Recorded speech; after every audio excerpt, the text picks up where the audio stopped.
Chancellor, Vice-Chancellor, for her outstanding contribution to British theatre, her visionary leadership in culture, and her lifelong commitment to social justice, community and creative opportunity, I have great pleasure in presenting to you for the honorary degree of Doctor of Letters, Kully Thiarai. Kully Thiarai, Fellow of the Royal Society of Arts, is one of the most influential and pioneering artistic leaders of her generation. Born in rural Punjab and raised in Smethwick, in the West Midlands, she grew up in a working-class migrant household where English was not the first language and formal education was limited. Yet, it was here that she developed the instincts that would define her career: a sharp eye for human behavior, a deep understanding of social systems, and a fierce belief that stories, particularly the stories of those hardly heard, matter. Her journey into theatre began not in London or in Edinburgh, but here in Bradford, at Theatre in the Mill. What started as a moment of discovery became a lifelong vocation. From Red Ladder, where she became artistic director in 1994, commissioning brave new writing and founding what would become Freedom Studios, to Contact Theatre in Manchester, where she reimagined a failing building into one of the UK's most innovative, youth-led cultural spaces, Kully has consistently transformed the places she leads. Her work at Leicester Haymarket, cast in Doncaster, and with National Theatre of Wales, where she became the first South Asian and only the second woman to lead a national theatre company, demonstrates her extraordinary ability to fuse artistic excellence with community engagement and social relevance. Across more than 3 decades, Kully has championed new voices, new dramaturgies, and new ways of making theatre. Her productions, whether an immersive play in Butte Town, an outdoor dance project for the Cultural Olympiad, or a stadium show to open Leeds Year of Culture in January 2023, ask us to see one another more deeply. Her leadership at Leeds 2023 further cemented her reputation as a boundary-breaking cultural architect, raising the city's international profile and expanding opportunities for artists across the north. Kully often describes herself as an unsuitable girl, someone who was never meant to lead, but who led anyway. Her life's work reminds us that creativity thrives when everyone has a place at the table, and that culture at its best is an act of courage, generosity, and hope. Chancellor, Vice-Chancellor, I present to you Kully Thiarai.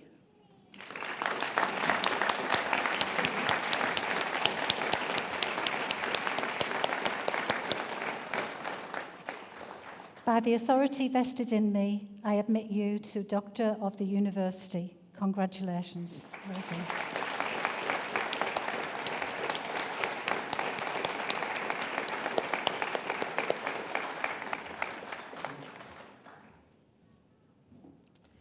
Wow, it's a bit nerve-wracking, isn't it? Thank you, Shabina. Deputy Lord Mayor, Vice-Chancellor, fellow graduates, honoured guests, cherished family and friends. I didn't think I'd get upset about this. It's a bit worrying, isn't it? Because after all these years, I should know better. But thank you for this honour. For someone who wasn't expected to get to college and mind university, receiving this honorary award feels particularly poignant and momentous. And yeah, happy birthday to me, a doctor.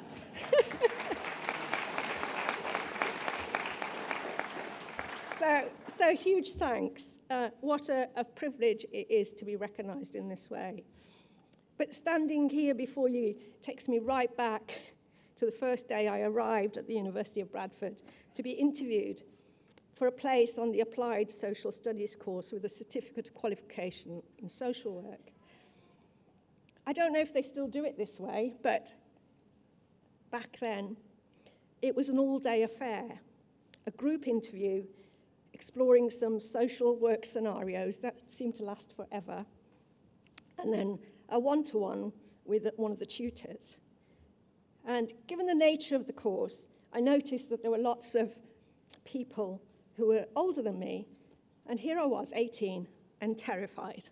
I was completely unsure of the protocols, and I had a 12-year-old in tow who was supposed to be my chaperone. But that's another story for another day. I desperately wanted to do so well, but felt completely out of place and rather overwhelmed, a little bit like today. So I decided to pour myself a coffee. You know, it was set up in the room, thinking this was a good way to fit in, calm my nerves, even though I wasn't much of a coffee drinker. But within minutes, I'd managed to spill it over my brand new yellow-coloured trousers. And so this large, murky, brown, wet spot emerged on my right leg. And we were sat in a circle in the middle of the room, in the centre, watched by, the assessors. So there's no hiding from anybody. And there I was, with this massive stain on my trousers that was screaming out, "Look at me! Look at me!" Definitely not a calming situation. But there was nothing I could do about it. The group interview was starting. I just had to try and ignore it and power through and pretend it really didn't matter, though my insides were knotted up with anxiety and I was kind of feeling such a clumsy fool. But in a funny sort of way, it was a good precursor to all the many times I would feel out of place in the rooms I entered, or the worlds I would need to navigate, especially in the arts, where I was often the odd one out. And even now, after all these years, I still get nervous. I still have that sense that I don't belong. And sometimes even about the smallest things I can get worried and fearful.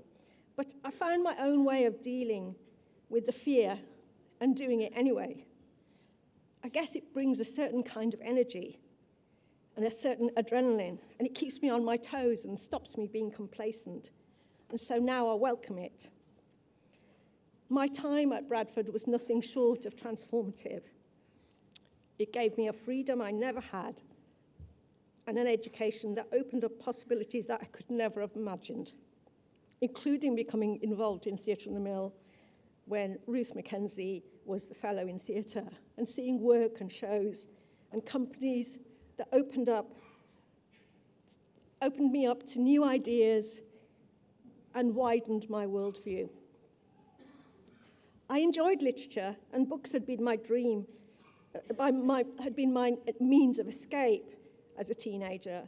But my time at the university pushed me into areas of life I'd not yet discovered or fully understood.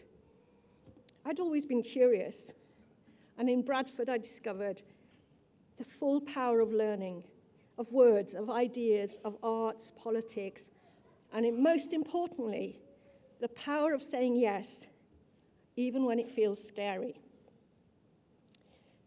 Education is such a privilege. It's a key to unlocking a future you may not yet have imagined and opening up worlds you may not otherwise have access to. It fueled my curiosity, leading me down paths that were new and unfamiliar, often beyond my comfort zone, but which enabled me to see things that perhaps others couldn't. I found myself challenging the status quo and ultimately discovering new ways of doing things. But of course, none of this is possible without other people's support, faith, friendship, and love. I have been privileged to have known the most extraordinary and brilliant people who have nurtured and supported me, without whom I would not be standing here. So this award is as much theirs as it is mine. So thank you to all my family, friends, and colleagues. Too many to name here, but I'm thrilled that Catherine Howard, Nigel Livingston, David Brown, and Alan Dix are here today to share this moment with me. They've guided me through all sorts of times over the decades. So congratulations, graduates, on all that you have achieved during your time at the university. Enter the next chapter of your lives with curiosity. Remember the value of saying yes to opportunities and possibilities that may feel scary. You never know what adventures they will lead to. Value those around you. You can achieve almost anything with the right people supporting you and working with you. One of the early books I was told to look at when I arrived here was by a cultural anthropologist, Margaret Mead, and she says, never doubt that a small group of thoughtful, committed citizens can change the world.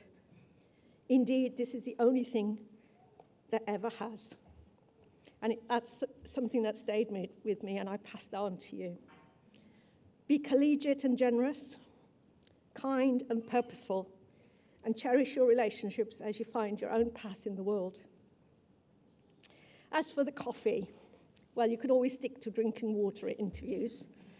But this yellow gown, Vice-Chancellor, is calling for a smudgy brown spot, so maybe steer me away from it this afternoon.